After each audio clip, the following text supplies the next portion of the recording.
O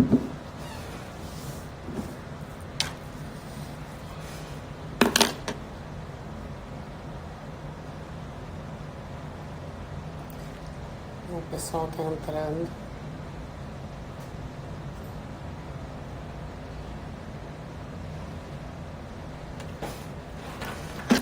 Oi, professor Raicho. O professor Raicho já entrou aqui. Boa tarde, pessoal, tudo bem? O professor Raicho já pediu a conexão, estava aguardando ele entrar. Oi, Raicho! Olá, Tudo tudo bom? bom? Como é que Como tá? é que estamos? Que Tudo em prazer paz, te graças ter a Deus. aqui com a gente. Tudo bem A alegria é contigo? minha. Tudo bem, graças a Deus. Que coisa boa. Ai, um pouco mais velho, né, Raicho? Na semana do teu aniversário, a gente pedindo para te fazer Mas live. excelente companhia. O que que eu posso É querer mais? verdade. É verdade. Gostei dessa barba da quarentena aí. Tá bem, tá bem. Pois é, não. Isso é para parecer mais velho. É verdade. É puro marketing, puro marketing. O pessoal está entrando aí, os nossos alunos lá da Ritter, os alunos da Fato, acho que tem os alunos, ó, o pessoal lá o Alisson dizendo que está com saudade das aulas do professor Reichel. Mas se disser que está com saudade do professor Reichel, tem que dizer que está com saudade minha também. A Ju nos mandando um beijo. Reichel, primeiro Coisa boa. eu quero te dizer assim, que é um prazer tu participar das lives aqui conosco da Lotec, né? Tu sabes que a gente tem esse objetivo de discutir direito, inovação, tecnologia, e nós nos sentimos muito honrados de tu aceitar o nosso convite e contribuir para todo esse debate que a gente está entabulando nessas áreas, né? A temática de hoje é uma temática que está suscitando muito debate, angústia, inclusive, nos profissionais que estão já realizando as audiências telepresenciais. Então, tanto para os advogados, né, para os operadores de direito em geral, quanto para os alunos, eu tenho certeza que será de uma contribuição muito valiosa. Eu quero, o Gustavo, meu aluno, dizendo, professor Aranaldi, top dos tops, só porque tem prova final aqui para acontecer. Então, eu queria, como essa nossa live, ela fica salva no IGTV e depois a gente manda lá para o canal do YouTube, eu só queria te apresentar antes para o pessoal, né, que vai nos assistir lá também, dizer que tu és doutor em processo civil, né, Raicho? Professor do programa de pós-graduação em Direito da PUC. O Raicho foi meu colega na Uniriter, também um professor de processo civil adorado pelos alunos. É um excelente colega, um cara de uma gentileza e de uma humildade que não é tão comum na academia. Né? Sempre te comentei isso, né, Raicho? E o Reichel também é procurador da Fazenda. Como a área de pesquisa do Reichel é o processo e as provas, tem um livro escrito, né, Reichel, sobre prova. É a minha tese de doutorado. Isso. Então, a gente está muito... Quem melhor para falar sobre prova do que tu? E aí, eu vou te passar a palavra. O que tu tem a nos dizer sobre esse momento, essas, digamos assim, essas regulamentações, tanto dos tribunais de justiça estaduais, quanto da justiça do trabalho? Acho que o nosso bate-papo é bem tranquilo aqui, né? Primeiro de tudo, eu quero te agradecer, porque vocês estão protagonizando debates. Eu acho que vocês não estão só participando, não estão só servindo de escada, não, vocês estão protagonizando debates, assim, estão trazendo aqueles que são feras, assim, para discutir. Queria registrar que tem muita gente muito, assim, talentosa que acompanha tudo que vocês estão fazendo. Hoje tem o professor Beclaud, por exemplo. Além de todas as pessoas que mencionaste, o professor Beclaud, da Federal de Alagoas, já está sinalizando que está aqui com a gente, nos assistindo. E me sinto honrado com isso, sabe? Porque eu sei que a Lotec estava realmente, assim, provocando um debate muito interessante na comunidade jurídica. Precisamos disso. Precisamos disso. Né? Sabe que eu sou entusiasta do debate envolvendo as relações entre direito e tecnologia, né? Não sou um novo cristão nessa conversa. É verdade. E acho que a gente tem muitos pontos para avançar. Quando se fala em matéria de prova, especificamente, né? Eu acho que a grande questão que surge, primeiro de tudo, é a gente estabelecer um ponto de partida. né? E aqui tem um paradoxo, assim, um impasse. Porque, de um lado, nós que lidamos com o foro, nós sabemos que prova não envolve uma atividade de demonstrar cabalmente, de maneira absoluta, os fatos. Às vezes, é a parte mais difícil da vida. No mais, às vezes, a gente persuade o juiz. Né? E o juiz também busca se convencer. Então, nós estamos numa dimensão que é do argumentar, que hoje não tem o certo e o errado, o sim ou não, sabe? Nós estamos trabalhando numa dimensão do que é o possível. Né?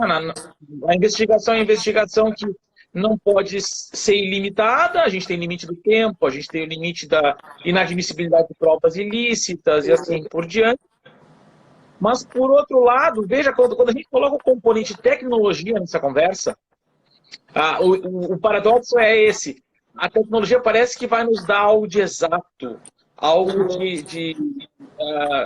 assim, que não é passível de erro, sabe? Então aqui nós temos uma tensão de valores muito interessante a ponderar. Eu, particularmente, vejo que a tecnologia ela agrega alguma vantagem, né, no todo. Acho que a gente passa a ter possibilidades que a gente não tinha, e eu acho que a gente tem que explorar isso.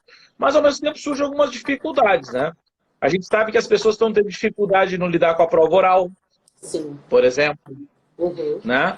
As pessoas ainda estão engatinhando no uso da prova documental. Né? O documento eletrônico é um grande desconhecido de muitos, né? E às vezes a gente fica meio discutindo um pouco as coisas dentro de uma base não muito séria. Isso é uma das coisas que a gente ainda precisa avançar. Que é pensar, por exemplo, no que se faz aí ao discutir, de novo, o problema da prova oral, sem perguntar, por exemplo, se as pessoas sequer têm condições de produzir essa prova. Né? O medo que tu colocasses, a insegurança que tu colocasses dos advogados, eu já sei que ela também é dos juízes. Eu tenho contato com juízes do trabalho, e com juízes federais, e com juízes de direito que estão bastante inseguros. Para dar alguns fatos, assim, né? Salvo meu juízo, foi anteontem que saiu um ato permitindo que instrução no júri pudesse ser feita de maneira remota. No júri. Eu comentei que o meu irmão já estava sinalizando que o meu irmão é juiz do júri, né, da Vara de Rio Grande, do Tribunal de Júri da Vara de Rio Grande. Ele já tinha me mandado o ato das audiências criminais e ele disse isso daqui a pouco vai chegar no júri, porque a pauta está lotada e nós temos que desafogar a pauta. E assim, ó, os operadores estão com uma série de incertezas. Para dar um exemplo, tá? A questão da ideia de ter uma testemunha não ouvir o que a outra diz. Como se faz para controlar isso? Né? Eu conversava com um amigo, um promotor de justiça muito talentoso também, que falava disso. Dizia, eu não me sinto tranquilo com essa circunstância, porque me parece que não tem como contornar, porque, vamos lá, ou a pessoa está na mesma sala, ou até mesmo não precisa estar na mesma sala. A gente sabe que com tecnologia tu pode jogar uma tela de um monitor para outro em outra sala. Exatamente. Então, quer dizer, o risco de fraude é grande, né? Enfim, a gente vai ter que, de alguma forma, repensar um pouco o que a gente quer com esse tipo de prova. Mas eu não quero soar como pessimista, apenas quero mostrar que a gente não para pensar, às vezes a gente é engolido pela prática, né? Não para discutir o que a gente poderia fazer. Tu sabes, Raicho, que naquela aula que eu participei, que estava o professor Marco, né? O professor Marco lá da UERJ, eu fui buscar substratos mesmo de conteúdo doutrinário para justificar tanto a participação nas audiências quanto a não participação nas audiências. E eu tenho acompanhado uma das questões que me deixa bem feliz é que as escolas judiciais, elas estão abrindo o debate. Então, elas têm feito várias lives, elas têm chamado a comunidade, elas dizem, olha, nós estamos pensando assim, o que vocês acham? Tragam os medos de vocês, as impressões, para a gente tentar construir juntos uma saída. Porque essa circunstância vai perdurar um pouco mais. A gente, no mínimo até o final do ano, isso vai perdurar. E aí tem toda a questão da resistência, a tecnologia, a inovação, o medo, né? São argumentos válidos. E o que me assusta um pouco é a questão do acesso, propriamente dito. Eu vou te dar um exemplo, Raíssa. Eu tenho uma cliente que ela é funcionária, ela era faxineira da cultura inglesa, tá? E ela tem um pedido de insalubridade no processo dela. E veio uma determinação para que ela disponibilizasse e-mail para que a perícia fosse feita à distância, com questionamento do perito. Porque provavelmente não seria no ambiente de trabalho mesmo a realização da perícia, para saber qual é os materiais de higiene que ela utilizava, se ela utilizava equipamento de proteção individual e tal. E aí eu entrei em contato e ela disse assim, ai, doutora, a senhora sabe, eu só sei usar Facebook, eu nem sei se eu tenho e-mail, se eu não tenho e-mail. Eu não sei acessar. E no despacho dizia que ela teria que estar na residência dela para fazer. Aí ela perguntou, mas eu posso ir aí? Eu não sei se eu sei acessar meu e-mail, eu não sei se eu sei recuperar a senha. Então, mesmo que a pessoa tenha um celular, que ela saiba entrar no Facebook, ela não sabe acessar o link, ela não sabe acessar o e-mail. E eu fiz uma petição fundamentada. Porque uma das questões que eu ouvi nas lives foi o seguinte, que não bastaria a simples negativa, que eu deveria fundamentar. Né? E eu fundamentei dizendo, ela não é uma alfabetização, digamos assim, digital de todas as partes. Né? Sabe que esse é um ponto que é muito interessante, que não é debatido. Né? O ambiente do foro é tétrico. Vamos fazer um acordo. O ambiente da sala de audiência é um ambiente com o qual os advogados e juízes estão acostumados, mas as partes e testemunhas não. Sim. E nunca estarão. E se estiverem acostumados é porque tem um problema. Né? Vamos fazer esse acordo. Né? E é interessante que agora a gente expõe as pessoas a um outro ambiente. Né? Aquilo que a gente chamava de a justiça, né? Não é mais um prédio. Não é mais uma sala. A justiça agora está virtualizada no sentido mais puro da palavra, né? De um Pierre Levy. E aí o que a gente tem aqui é isso, um ambiente que também ele é estranho. Veja que a testemunha e a parte às vezes não estão acostumadas com a ferramenta. E quer saber, muitos advogados também não estão. Sim. Né? Mas, não, vamos lá, tem advogados que são ligados em tecnologia, que eles têm um gosto por isso, mas a gente tem um pessoal que ainda é muito analógico. Sim. E que, se para o advogado esse ambiente já é estranho, né? Que dirá para alguém que tem que estar trabalhando sob a asa de um advogado, vamos dizer assim. Né? Eu fico preocupado com isso mesmo, porque eu acho que isso é uma questão que passa pela inclusão digital básica, se colocasse uma questão fundamental aqui. A gente tem que começar a discutir a questão da educação. E o direito, a educação para o direito. No sentido de que as pessoas elas passem a ter educação jurídica, não aquela coisa do tem que aprender as normas da Constituição desde a creche, não é disso que se trata. Mas a gente ter uma formação, né, de alguma forma, já inclusiva do ponto das pessoas conhecerem seus direitos, mais do que as leis. E também já terem uma ideia do que poderia vir. E eu acho que essa inclusão também tem que ser uma inclusão que passa pelo digital. Não é mais aquela inclusão de saber, olha, existem tribunais. Não, agora passa também por entender, olha, como funciona. E até para desmistificar, sabe? Até para desmistificar, para desconstruir um pouco essa coisa que as pessoas têm. Né? Então, eu fico, esses desdobramentos, e isso aconteceu na semana passada, na quinta-feira. Aí ontem um cliente meu veio aqui de um processo complicado, um processo que é de quase 2 milhões, que tem uma prova testemunhal muito densa, que a Justiça do Trabalho já está acostumada com o processo eletrônico, né? E teve uma certa resistência. Esse é um argumento que os juízes costumam dizer, assim, mas teve resistência na época da implantação. Eu disse, eu entendo, eu concordo que esse é o primeiro movimento quando vem algo novo. Só que ele sentou aqui e ele me disse, ele perguntou, eu quero que tu me diga quais são os prós e os contras de eu participar de uma audiência virtual. E aí eu coloquei, né?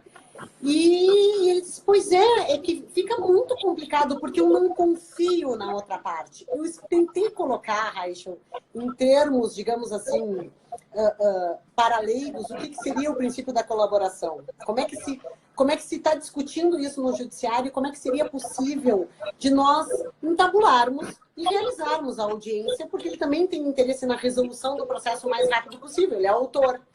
E ele falou, ele disse, pois é, mas eu não confio na outra parte, eu não confio na forma com que essa prova vai ser produzida. Eu tenho medo, né? Tem que desfazer vários mitos aqui, né? Primeiro que a prova não é da parte. Uhum. A prova é do processo. Né? Você produz a próprio processo. Então, as pessoas parecem que elas não conseguem largar a prova como se fosse um filho, né? Sim. É aquela coisa, a minha prova. Não, a prova você levou o processo agora, nós vamos discutir ela no todo. É Sim. Como quem coloca uma peça dentro de um quebra-cabeças. E aí nós temos que começar a trabalhar com a imagem que teria que se gerar, sabendo que faltam muitas peças ainda. Né? Isso aqui é interessante. E o que eu enxergo naquela imagem pode ser o que tu não enxerga. O que tu enxergas diferente. Mas vamos para além disso, quer ver? Essa ideia de que as pessoas têm que pouco se desapegar passa também pela ideia de que não adianta a gente ficar pensando na desconfiança. Acho que talvez a gente tenha que desconstruir um pouquinho algumas coisas. Essa questão da prova oral tem me mexido um pouco, assim, sabe? Porque a grande questão é, talvez nós estejamos numa época em que a prova oral, ela tem uma utilidade, na Justiça do Trabalho ela tem, no âmbito de direito de família também tem, acho que de maneira especial, mas em um sem número de espaços da sociedade, ela está diminuindo o seu espaço. Contratos, responsabilidade civil, relações com a administração pública, com grandes litigantes. A gente vê cada vez mais a prova documental ocupando espaço e a prova testemunhal cedendo espaço. E além disso, eu vejo que tem um outro ingrediente que muda um pouquinho o peso da prova testemunhal, por exemplo, e do depoimento da parte, que é justamente o advento de tecnologia. Hoje nós estamos falando aqui usando um smartphone, certo? Quantas vezes as pessoas estão na rua e elas pegam o smartphone para documentar uma imagem que elas estão vendo? E quantas as pessoas, às vezes, do seu ambiente de trabalho, tiram fotos, fazem vídeos, e a gente tem uma certa desconfiança disso. Porque o vídeo pode ser alterado. Porque a foto pode ser alterada. E é engraçado que se fosse juntar uma cópia Xerox de qualquer papel, a gente diz, não, olha, dá para confiar, viu? Parece com o original. É engraçado como a cabeça da gente é curiosa nesse ponto, né? É muito uma pré-compreensão que a gente tem. Eu vejo o seguinte, talvez a prova testemunhal e o depoimento da parte, por serem relatos do que alguém diz ter visto, acabem cedendo espaço cada vez mais em detrimento dessas novas tecnologias que permitem documentar, registrar atos, especialmente quando se trata de documentos eletrônicos e quando se trata de gravações ambientais.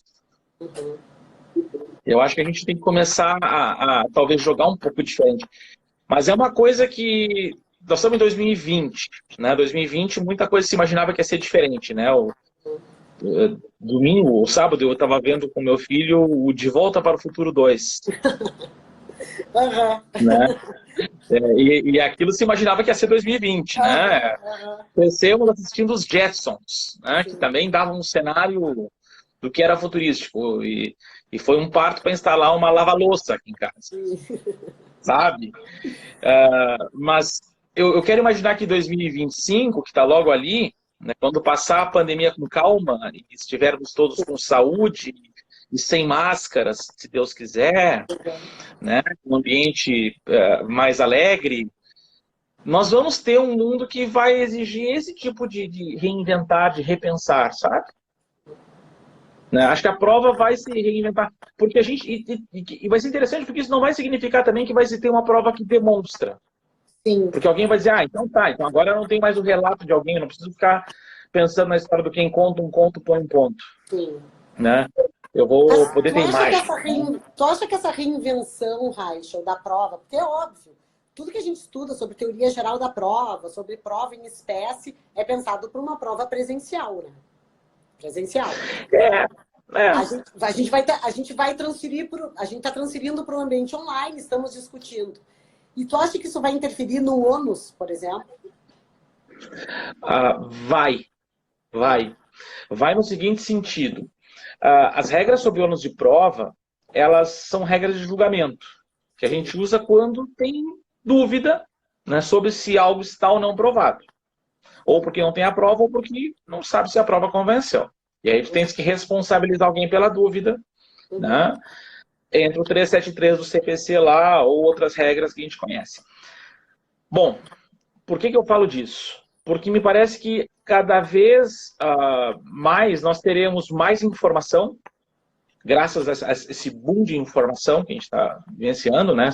Essa ideia de trabalhar com Big Data, por exemplo. Né? E eu acho que isso vai ter um impacto interessante, que vai ser o de diminuir o espaço de dúvida. Né? Tu vais trabalhar com mais informação. Talvez o que nós tenhamos como uma tarefa mais trabalhosa não vai ser ter o acesso à informação, mas o como articular a informação. Porque, no fundo, né, eu vou bater pé na tese na qual eu acredito, prova é um tipo de argumento. E nota, se prova é um tipo de argumento, imagina que agora nós vamos ter uma avalanche de argumentos diante dos olhos. E o problema não vai ser a informação, mas é como a gente articula essa informação. Sim. Né? O Guilherme está colocando aqui, ó. O mesmo acredito que ocorre com o tema da transparência da prova e ou documentos robotizados, que atualmente parece ser um grande dogma. Pois é. O problema da transparência é um dos grandes desafios quando se fala em qualquer tipo de documento eletrônico, né? Ou em qualquer ação que seja, de alguma forma, submetida a um algoritmo. O grande desafio hoje é como controlar, né, esses algoritmos, se é que é possível esse controle. Esse tema me interessa bastante. Eu tenho um projeto de pesquisa na PUC, né, que eu não sei se é o Guilherme que é o meu, que é meu pesquisador. Guilherme Oliveira? Possivelmente. Mas o Guilherme trabalha, ele estuda, dentre outras coisas, essa questão da transparência de algoritmos, e conhece muito desse métier. E eu acho que aí tem um problema sério. Tem um problema bem sério para a gente enfrentar. Né? Como a gente controla a racionalidade do juiz hoje, né? E como controlar a racionalidade do juiz robô? Se é que é possível controlar. Né? Esse tema, inclusive, tem uma discussão filosófica bem grande sobre ele, né?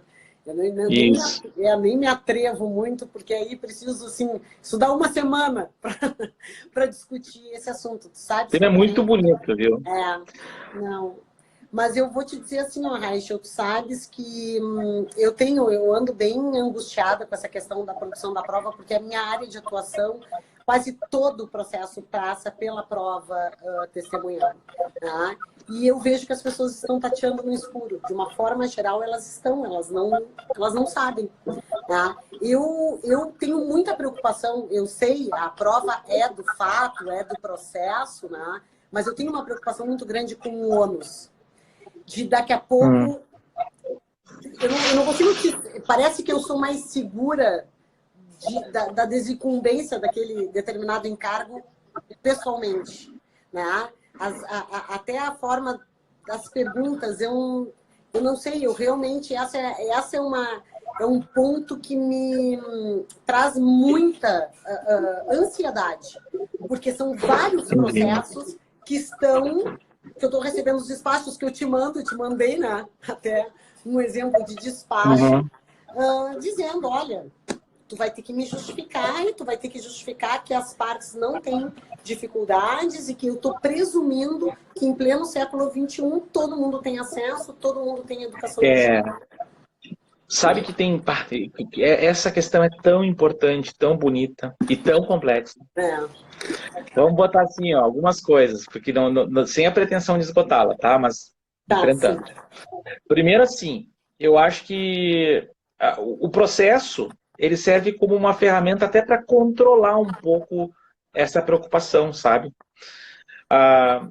Pensa que o processo é um diálogo, é um debate. O processo é dialético. Então, um juiz que se coloca dentro de um diálogo, que se expõe ao diálogo com o advogado, ele também, de certa forma, ele está, não vou dizer abrindo o coração, mas tentando abrir a mente dele, para que tu possas, de alguma forma, antever, e eu acho que esse vai ser um desafio interessante, né? Antever como ele está equacionando aquela relação entre diversas provas. Esse é um ponto interessante. As provas, elas se colocam em relação umas com as outras, confirmando, umas confirmam as outras refutam outras. Então, essa relação entre provas também é um ponto que também não é estudado, as pessoas deixam de lado, né? Mas que eu acho que pesa muito. E essa transparência nesse mecanismo, acho que ela é assegurada graças ao diálogo. Né? O diálogo é uma instância de controle do poder do juiz e de controle quanto ao arbítrio do juiz, que é o grande perigo. Sabe? É isso que a gente quer combater, porque o grande medo da gente, vamos lá, nós já advogamos há mais de 20 anos, nós não temos problema com juízes que têm um poder na caneta. O problema da gente é o juiz arbitrário. Exatamente. O juiz tirano. Né? E esse é um problema que não é um problema nosso, pessoal. Não, é um problema de qualquer cidadão. Sim. Né? Que qualquer pessoa que pretenda um processo democrático não aceita um juiz tirano, arbitrário. Então ele quer um juiz que possa ser controlável, vamos chamar assim. E aí entra um outro lado que é interessante, que é a questão de que os juízes também têm que, de alguma forma, enxergar o outro lado da conversa. Falasse agora há pouco que o Marco Antônio Rodrigues esteve lá no meu grupo de pesquisa, para acompanhar, mas teve com a gente um outro colega, que é o Ricardo Waldman, que fez uma fala muito bonita sobre empatia. E eu acho que aqui entra em campo esse outro lado, sabe? O Waldman falou sobre empatia no processo? Falou sobre alteridade. Eu vou ter que convidar o Waldman, vou mandar um convite para ele. Processo, alteridade e Covid. Olha que bonito isso. Filosófico. E ele é um filósofo, ele é fora de série. Mas ele colocou essa questão da empatia, né? Na verdade, a gente construiu a ideia da empatia a partir da alteridade. E me parece que é um pouco isso. A gente tem que ter um pouco dessa sensibilidade de entender como é o mundo aos olhos do outro, sabe? As dificuldades que o outro tem de ter acesso à tecnologia. Nós estamos passando tempos bem complicados, né? Também uma professora renomada, conhecida, adorada pelos alunos, né? Tu falasse de mim, mas eu acho que é muito mais os teus olhos do que qualquer coisa que eu tenha feito. Mas a gente sabe que do outro lado, numa sala de aula, tem um aluno. E às vezes esse aluno, nesses tempos de aulas online, a gente ministra uma aula e a gente não sabe onde esse aluno está assistindo essa aula. Porque ele pode estar assistindo, vamos lá, numa cobertura num bairro nobre de Porto Alegre, como pode estar assistindo na periferia, com um barulho enorme no seu ouvido, sem conseguir prestar atenção naquilo que a gente está dizendo. E a gente tem que se comunicar com todos. O juiz, quando ele vai lidar com as partes, ele tem que, de alguma forma, se inserir nesse meio. Não vai comprometer a sua imparcialidade isso. Ele tem que ter essa sensibilidade de alguma forma, entender. Bom, a parte não está acostumada com a audiência, então ela... sabe, quando tiver o depoimento, ela vai gaguejar. Sim. Ou a testemunha, ela não está acostumada com essa ideia da audiência online. Então ela vai olhar para um lado que não é o lado da câmera, sabe? Ela não sabe direito para que lado que ela olha. Porque alguém vai dizer, não, mas não está olhando para a câmera. Então está olhando para alguém que está instruindo. Sim. Sabe? Vamos lá, exemplos de juízes do trabalho que tu conheces, que estavam querendo bancar uma espécie de detetive da FBI, querendo controlar a linguagem corporal da testemunha. E vamos combinar, assim, a testemunha vai suar, a testemunha vai gaguejar, a testemunha não sabe onde pôr a mão. E é do jogo, sabe? E agora, e outra, achar que não vai conseguir controlar porque a testemunha está do outro lado da tela e que conseguiria controlar porque a testemunha está perto. A gente tem que desconstruir um pouco isso, sabe?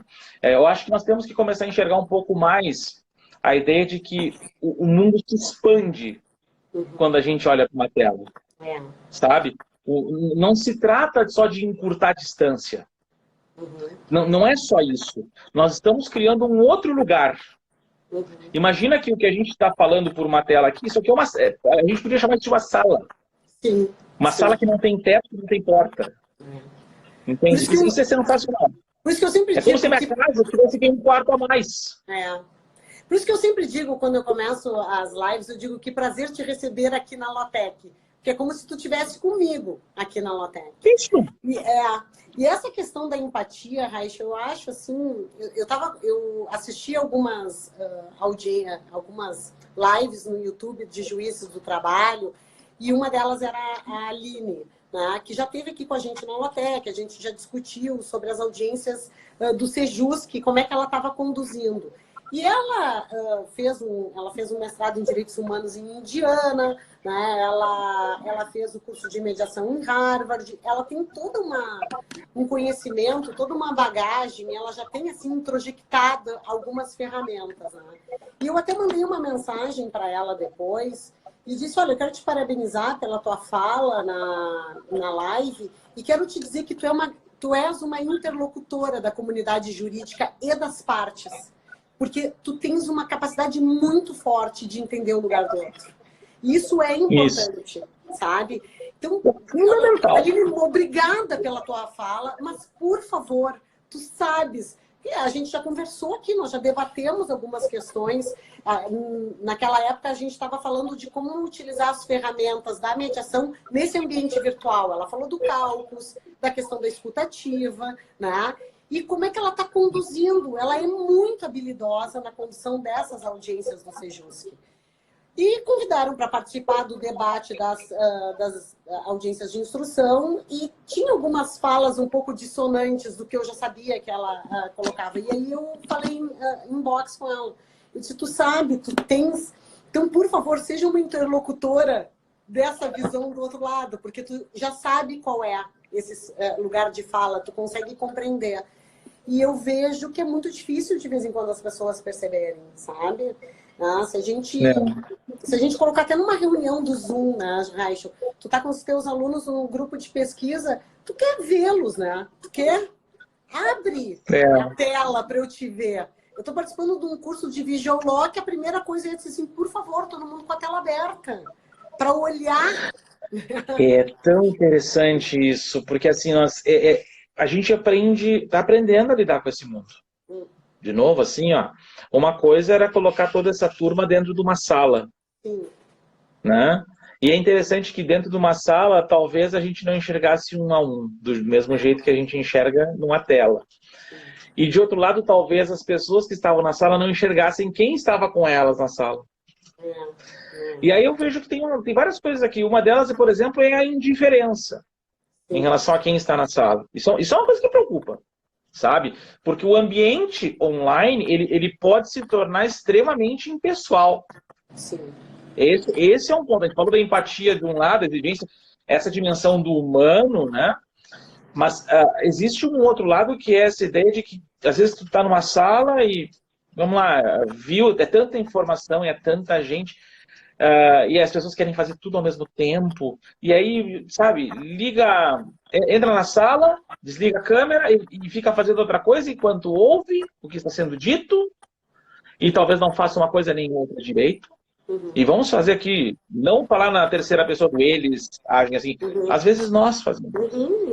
Então, vamos chamar isso a responsabilidade. Eu mesmo, aqui, tento fazer mais de uma coisa ao mesmo tempo e talvez devesse, de alguma forma, puxar um pouquinho o freio de mão. Mas eu acho que esse é sintoma da nossa sociedade. E o que eu vejo é o seguinte, Lu, o processo, como um todo, ele é um capítulo da cultura humana. Já me ensinavam isso os meus professores. Né? Cultura é tudo aquilo que a gente cria. Tudo que o ser humano cria. Né? Tem coisas que a natureza nos dá e tem coisas que o ser humano cria. O processo é um pequeno capítulo, né? Talvez às vezes supervalorizado por alguns, sabe?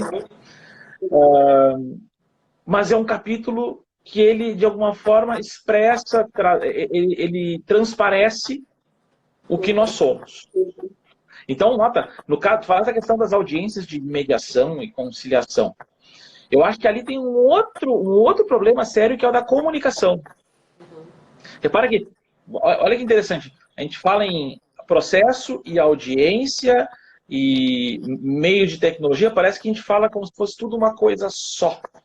E uma coisa é falar numa sessão de mediação desenvolvida online. Outra é falar numa audiência de instrução. Uma terceira é falar numa sessão de julgamento. Sim. Vou te contar um episódio só para ter uma ideia de como a gente não se dá conta disso, tá? Semana passada eu conversava com alguns colegas da Procuradoria sobre um episódio. O Supremo Tribunal Federal usa o plenário virtual para fazer julgamento. Né? O Felipe Camilo, Poxa, o Camilo falou aqui sobre o plenário virtual, falou na LOTEC. Pois é, o Felipe ele estuda a questão da fundamentação comigo. Então, esse é um tema que interessa muito a ele porque passa por isso. Mas olha que coisa curiosa. O plenário virtual, ele virou meio que a pomada minâncora dos julgamentos. Na dúvida, a pomada minâncora é para quem tem mais de 40, Raichel. A pomada minâncora é analógica. Né? Vai lá, joga na Wikipédia. Pronto. Né? Joga na Wikipédia. Tá? Mas vamos lá, assim, digamos que é o que é chamar de o bombril, com 1001 utilidades. Tá bom. A gente pode usar várias referências antigas aqui. A verdade é que o plenário virtual está sendo usado para tudo que é tipo de julgamento. Porque, vamos lá, nessa situação toda que a gente está vivendo, não tem como reunir todo mundo, e processos em massa, em grande escala, em volume, a gente sabe que isso tudo está sendo vivido, né? Sim. Agora, olha que interessante isso. Era uma ação direta de inconstitucionalidade nas mãos do Supremo. E aí, o relator era o ministro Marco Aurélio. Quando a gente fala ministro Marco Aurélio, muitos brincam que ele é o voto em sentido contrário, né? O minoritário em muitas questões. Ele tem as suas posições. Eu não estou discutindo certo e errado da posição do ministro Marco Aurélio, porque ele é talentoso, como nós temos um Supremo muito talentoso, tá? Sei que as pessoas criticam muito o Supremo, mas o Supremo é muito talentoso. Mas o que eu queria apontar é que o relator era o Marco Aurélio. E aí o Marco Aurélio coloca o voto como relator. E na sistemática do plenário virtual, o que ocorre é que o relator coloca o seu voto e aí começa a correr um relógio. Para que os outros ministros venham a se posicionar. E no plenário virtual, vamos brincar assim, quem cala consente. E aí o que é curioso, quem calasse consentia com o Marco Aurélio. Olha que loucura. Então, era uma semana que as pessoas ficaram numa expectativa para ver se aquela posição, que aparentemente é a minoritária, prevaleceria em função do silêncio dos demais ministros. Precisava 6 votos para virar aquele julgamento. É loucura isso, né? Pensando que uma coisa é você pensar no julgamento ali, sabe? Um relator coloca o voto, se ninguém disser, é 3-0. Se um disser, vamos colocar o voto em sentido contrário, no máximo vai ter um 2-1. Mas 2-1 é lá, né? O problema é ter que virar de 6 votos, entende? 6 pessoas têm que falar. Isso é algo que ninguém está falando. Eu estou colocando essas questões que chamam a atenção porque, de novo, eu estou vendo muita gente falando de virtualização, colocando tudo como se fosse assim, um grande balaio de gatos. E eu acho que a gente tem que começar a separar. Eu estou, nesse minuto, tentando avançar num texto que vai ser publicado num e-book lá na PUC, que o professor Ingo está organizando, onde eu vou discutir exatamente isso. Algumas questões dessa virtualização, virtualidade que a gente está vivendo. Eu acho que é uma questão muito, muito importante. E tem muita gente boa estudando isso. O Marco Antônio Rodrigues, que mencionasse, publicou um texto no Jota, bastante interessante a esse respeito, que merece ser lido. Né? Tem muita gente legal trabalhando. É bom que a Lautec também agora serve de palco para a gente trazer esse debate. É legal. Não, é que assim, esse é o nosso objetivo, é trazer essas discussões que são densas, com conteúdo, né? Com uma linguagem mais acessível, porque tu sabes, Raichel, nós temos vários alunos que estão começando na carreira, que estão nervosos, que querem fundamentos, né? Eles querem conteúdo. E eu fico muito feliz de te ter aqui na Holotec discutindo, né? E trazendo todo esse conteúdo para a gente. Me diz uma coisa, Rachel, eu ia te fazer uma pergunta, tu estavas falando e eu estava pensando numa pergunta que eu ia te fazer. Mas eu quero saber, afinal de contas, o que deu com a Di, a divergência... Virou o julgamento. Virou, houve virada do julgamento. Mas quem esperava pelo julgamento, assim, ficou com o coração na boca, até o último minuto. Sim. Interessante, né? Muito interessante. E, Rachel, uma das questões assim, que me pediram para te perguntar, que eu te perguntei no grupo de pesquisas, falei com o Marco, com o professor Marco, e agora eu vou te repetir, é a questão da incomunicabilidade das provas. Como é que tu vê isso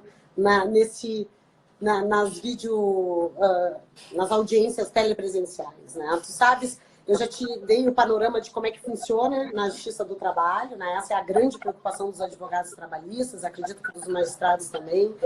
Como é que qual saída teria para que se preservasse mais esse princípio que é aplicado para essas audiências presenciais, né?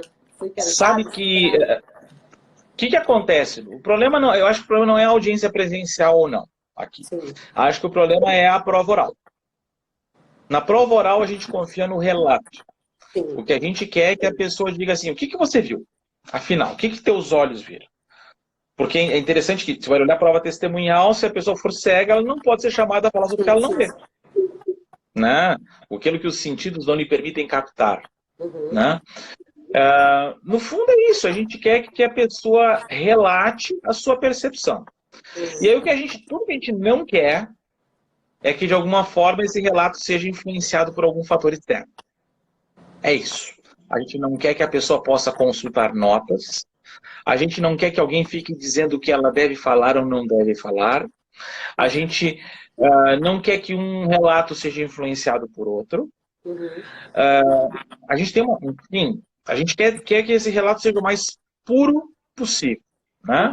É isso. O sistema é desenhado para isso. Eu acho que não tem escapatória. A gente vai ter que, de alguma forma, reconhecer que nesse universo a gente vai ter que desenvolver, da parte do juiz, um pouco mais de argumentação consistente para dizer por que acredita ou não acredita no relato de alguém. Eu sinceramente, não acredito num sistema imune a fraudes. Sim. Nessa parte de tecnologia. Eu sei que as pessoas começam a dizer que surgem novas tecnologias que permitem combater a fraude, mas né, sabe, vai sempre surgir alguém dizendo, olha, eu consigo entrar como um terceiro, interferindo naquela informação, manipulando aquela informação. Então, assim, eu não vejo como escapatória. A alternativa, que me parece que existe, é a da gente começar a cobrar do juiz um pouquinho mais, não dizer por que ele acredita ou não acredita num relato. Sim. Porque também tem isso, sabe? Aquela coisa do dizer, o juiz, eu não acreditei no relato da testemunha X. Não é, ou às vezes nem fala sobre o relato da testemunha X. Silencia, sabe? Aquele silêncio que te ensurdece. Sim. Né? Eu acho que, na verdade, a gente vai ter que começar a jogar mais com a fundamentação. E eu sei que alguém vai me dizer, não, mas os juízes vão muitas vezes olhar e dizer, eu não confio naquele relato daquela testemunha. Porque ele era amigo de uma das partes. Ou porque aquele relato estava contaminado porque ele foi testemunha no outro processo. Né? Esse é um problema que a gente sabe que existe. Olha, na verdade, o que é interessante é que nem juiz nenhum faz menção a tais circunstâncias quando ele quer rejeitar esses relatos. Eles sempre saem pela tangente. Entra na questão da valoração, né? Isso é uma... eu acho que isso é uma questão que eu já tentei pré-questionar os dispositivos de tanto o 373 quanto o 818 para discutir justamente a valoração da prova. Porque, por vezes, a parte pergunta, mas por que toda a prova está lastreada em cima de um depoimento e o outro que falou algo completamente diferente não foi valorado da mesma forma, né? Então, Eu já tive, por exemplo, eu tenho vários amigos que são juízes do trabalho, e eu tenho uma amiga que é juiz do trabalho que uma vez me disse, ela disse, Luciana, eu lembro na colheita desta prova, como essa pessoa foi enfática falando isso, e isso me convenceu, porque eu senti muita verdade no relato. Só que esse sentimento de verdade no relato presencial... O juiz não pode justificar na base do eu sentir. Pois é, mas aí tu diz, uma democracia não pode ser refém de alguém que exerça poder com base no eu sentir. Aqui, a Gisele está dizendo assim, ó, Rachel. Tudo bem, Gisele? A Gisele vai participar com a gente do nosso seminário, aquele das mulheres, e o Rachel sabe como é que funcionou todo aquele movimento, né? A Gisele tá que legal isso, viu? Parabéns. Que legal. A Gisele colocou aqui, é importante fazer essa diferenciação dos julgamentos, sessões virtuais e das sessões por videoconferências, mas a necessidade de preservação máxima das garantias constitucionais deve ser observada, né? Sem dúvida, sem dúvida. Né? E, Rachel, estamos de acordo. Para a gente encerrar, a gente já está quase uma hora conversando, eu me lembrei do que eu queria, um ponto que eu queria tocar contigo. Sabe que quando o PJE foi instituído, na Justiça do Trabalho nós temos espaços de computadores e tal, com servidores que ajudam os advogados e as partes, porque o jus postulante não foi revogado em razão do PJE. Sim. Nós permanecemos com o jus postulante. Então, existem guichês, setores que ajudam advogados e partes a peticionarem, né, no PJE.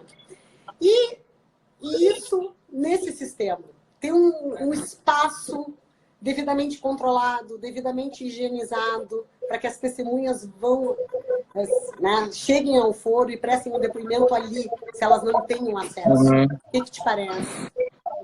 Eu acho que isso é fundamental. Eu acho que o grande investimento do judiciário deve ser em tecnologia e em estruturas que aproximem o judiciário da comunidade. Sim. Talvez esse seja o grande passo, né? Eu não entendo por que o judiciário precisa de prédios com mármore. Eu não entendo por que tem que ser prédios grandes. Para mim, num país que tem 5.500 municípios, o judiciário tinha, na verdade, que ser capilarizado ao máximo.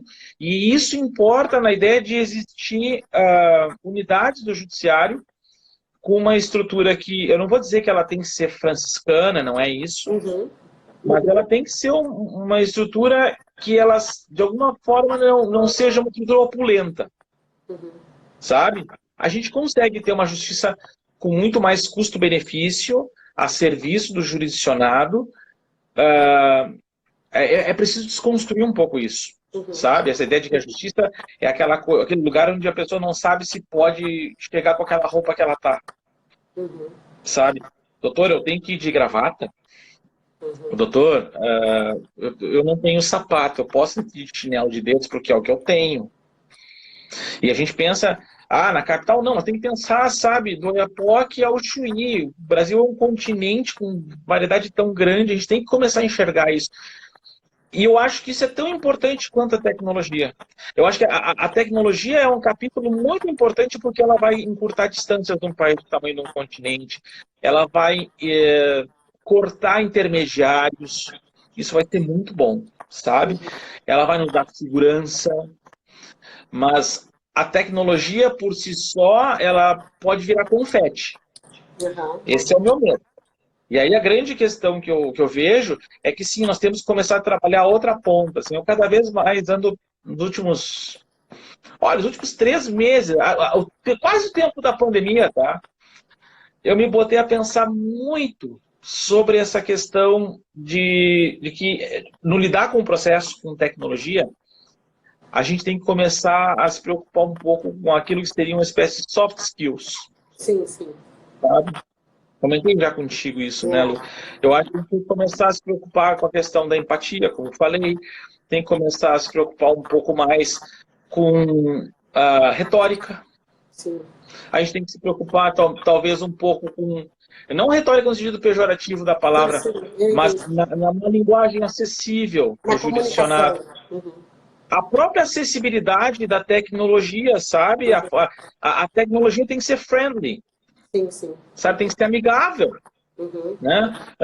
O camarada tá lá, sabe, confinado, numa quarentena, num lugar. Outro dia um amigo me disse que ele estava no interior, ele estava acessando a internet, a rádio.